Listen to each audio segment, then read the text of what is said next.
बोलो गणेश जी महाराज की जय। करवा चौथ की कथा। एक साहूकार था, उसके 7 बेटे थे। सातों भाई बहन के साथ में ही खाना खाते थे। एक दिन कार्तिक लगते ही करवा चौथ का व्रत आया। तब सारे भाई बोले, आओ बहन, आओ खाना खा लो। तब बहन बोली कि भाई आज करवा चौथ का व्रत है, चांद उगने के बाद ही मैं खाना खाऊंगी। भाई ने सोचा कि बहन भूखी रहेगी, तो एक भाई ने दिया लिया और एक भाई ने छलनी लेकर दीवार की ओट होकर दीवा जलाकर छलनी से ढक दी और कहा कि बहन तेरा चांद उग गया है, देख ले, अर्घ दे दे। बहन अपनी भाभीियों से बोली कि आओ भाभी जी अर्घ दे दो। सारी भाभियाँ बोली, भाई जी तुम्हारा चांद उगा है, हमारा चांद तो रात को उगेगा। तब उसने अकेले में ही अर्घ दे दिया और भाइयों के साथ में जीमने बैठ गई। पहले गस्से में बाल आया, दूसरे गस्से में कंकड़ निकला, तीसरे गस्से के तोड़ते ही ससुराल से बुलावा आ गया और कहा कि भाई का आदमी बहुत बीमार है, जल्दी भेजो। जब माँ ने बेटी के पहनने के लिए 3 बार बुकचा खोला तो तीनों बार ही सफ़ेद कपड़े निकले। तब भाई ने सफ़ेद कपड़ा पहनाकर ससुराल भेज दी और सोने का टका एक पल्ले में बांध दिया।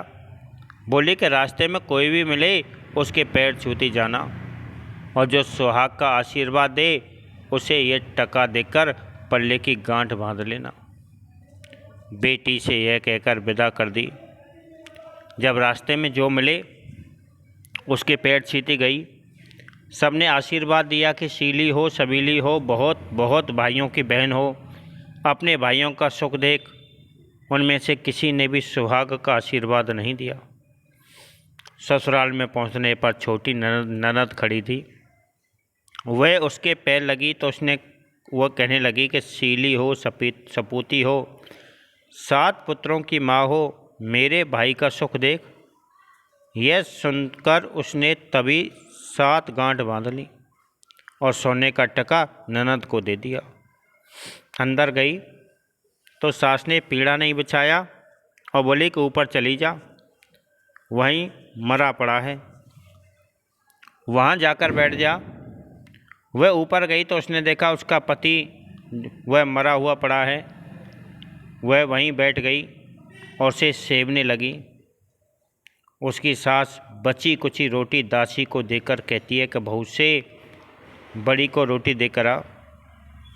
ऐसे होते होते मार्गशीर्ष की चौथ आई और चौथ माता बोली, करवाले करवाले, भाइयों की प्यारी करवाले, दिन में चांद उगाने वाली करवाले, धनी भूखणी करवाले।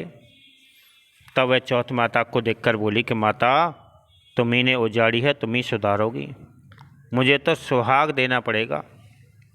चौथ माता ने कहा कि फौस की चौथ माता आएगी जो मेरे से बड़ी है, वो तुझे सुहाग देगी। इस तरह फौस की चौथ माता आकर चली गई।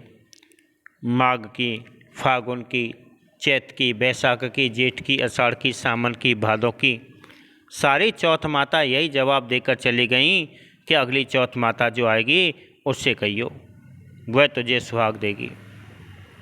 उसके आगे असौच की चौथ माता आई और चौथ माता ने कहा कि तेरे पर तो कार्तिक की चौथ माता नाराज है, उसी ने तेरा सुहाग लिया है, वही तुझे सुहाग देगी, उसके पैर पकड़कर बैठ जाना।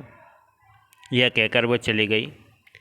उसके बाद में कार्तिक की चौथ माता आई, गुस्से में बोली कि भाइयों की प्यारी करवा ले, दिन में चांद उगाने वाली करवा ले, घनी मोकड़ी करवा ले, व्रत भंडनी करवा ले।